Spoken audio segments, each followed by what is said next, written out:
You know, Duotrope is a real wonderful search engine, but it's also got this great function, calendar.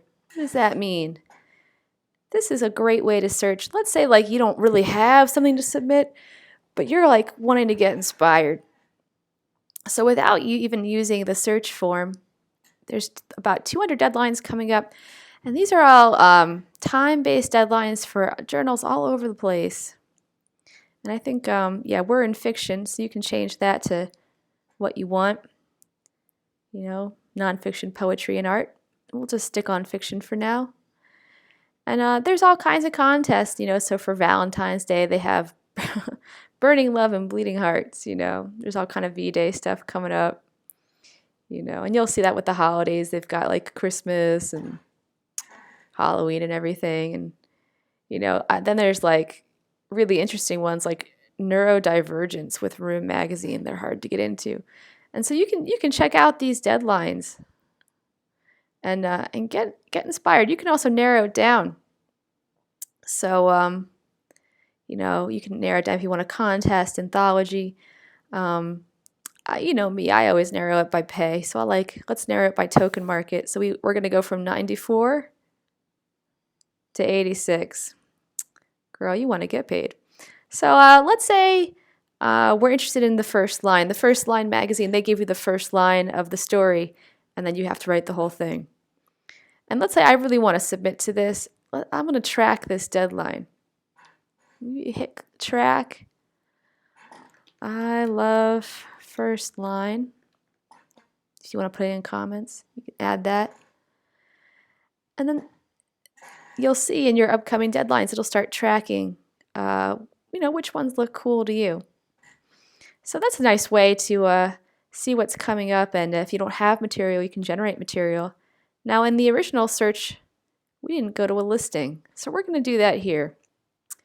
So when you click on a listing after you search, either through the calendar or through the search form, you'll get all this information about the listing.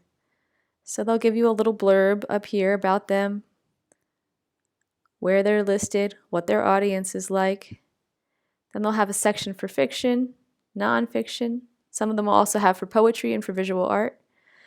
So for fiction, they have their themes, their deadlines that are coming up, what they're looking for in terms of length, how much they pay. We all want to know that, right? So they're semi-pro. You can submit electronically or by the post. They do not accept reprints. You can't submit to other markets at the same time if you submit to them. I mean, you could, but I don't recommend it necessarily. And they have information about nonfiction. And then here's the statistics on this market. So they do get quite a lot of reports. People do submit to this market. It's a popular one. And what you'll see down here is how many they accept. About 5.5 of the submissions they'll accept. You also see their rejections. This is, you know, a difficult market to get into. Then you'll see like how many days it takes for them to get back to you.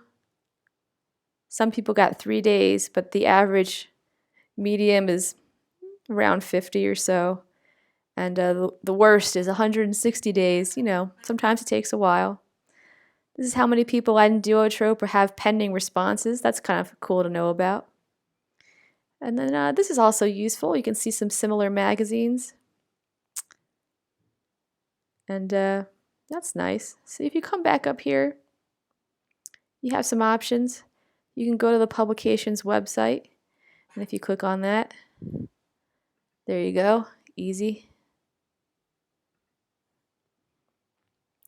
And then you can also submit your submission, your response. So we'll do that in a separate video in just a moment.